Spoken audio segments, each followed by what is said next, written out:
Hello, this is our Computer Science 437 machine learning project. We designed a agent to play the first level of Super Mario Brothers. So for our project abstract, the key learning objective was can we use machine learning to train a neural network to play a video game autonomously and improve over time through experience.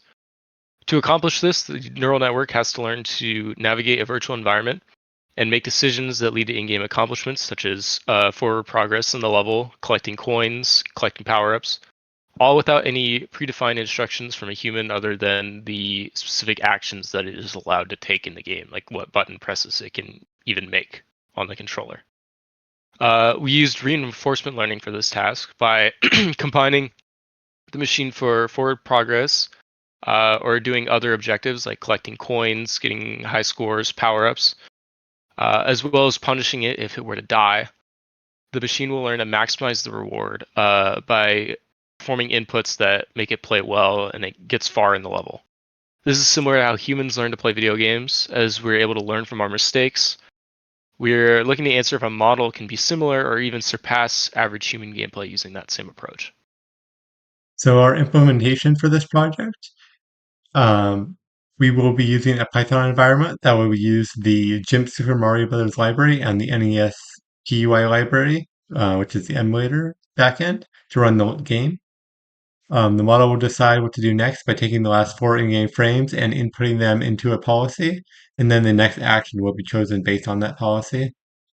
And the information is collected throughout one of Mario's lives, such as the rewards earned, how far he's progressed through the level, based on like a horizontal X position, and how many coins he collected.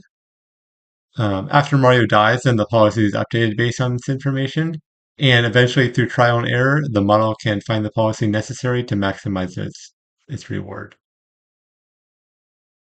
So the main system that we used for this, other machine learning implementations would use level data by hooking into emulator memory, but for our project, we decided to use a convolutional neural network to read the game screen.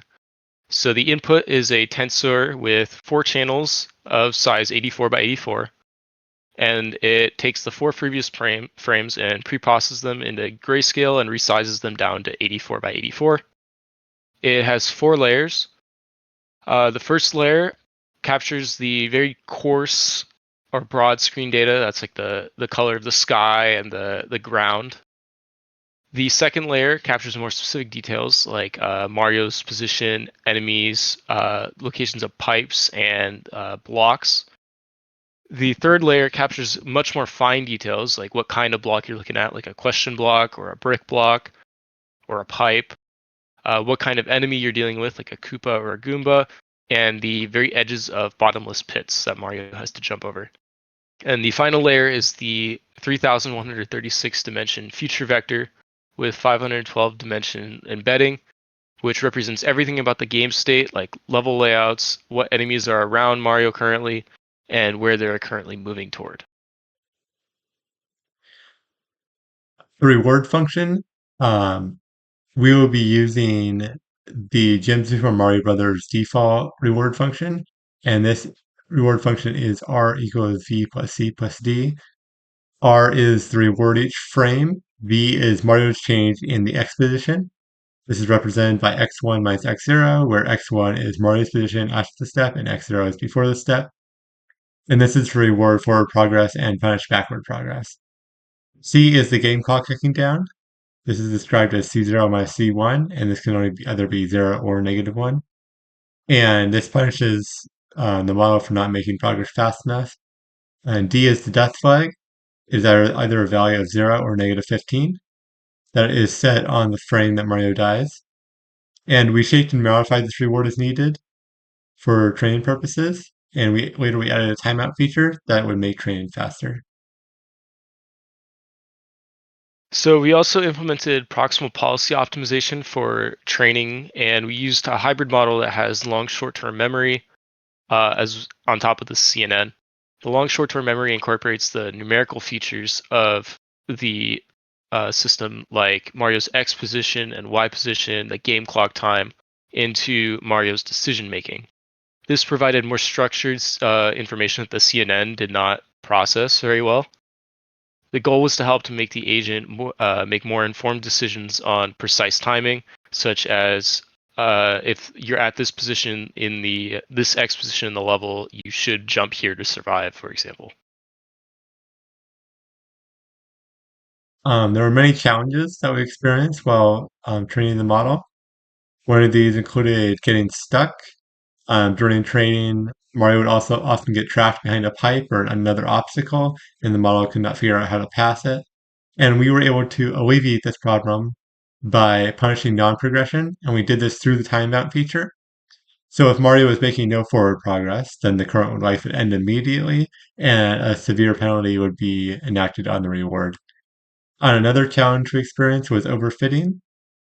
The policy's input data was very complex because it used several frames worth of pixels. Um, and this was a lot of training features, maybe, and we were worried that it might be too much for a well-fit model. There was a risk that the model could overfit, and then the model could not play well on levels that did not see yet. So for our results overall, the model improved over the course of training in both level progression and time survived per life. There were several points where the model had significant difficulty clearing a particular obstacle and rarely or almost never got past.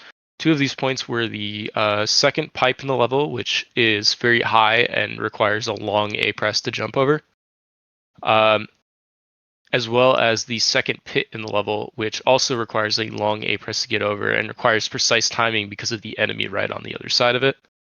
The learning rate and other hyperparameters had to be adjusted to resolve situations like these. However, the model would still occasionally fail these obstacles even at a more developed stage. A major limitation of our model was that although it could learn to overcome obstacles, it could not repeat it consistently.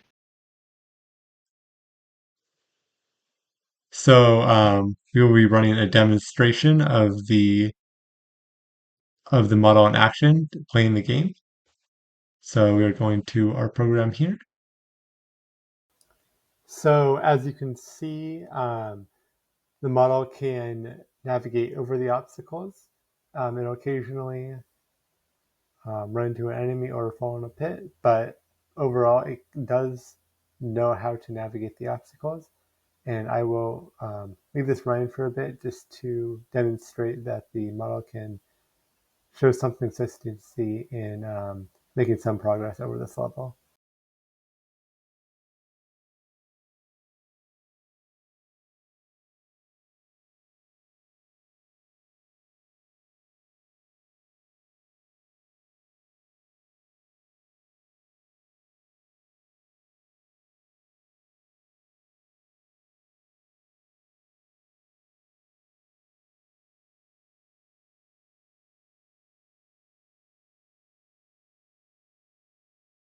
Thank you. That is our presentation for the CPTS 437 project.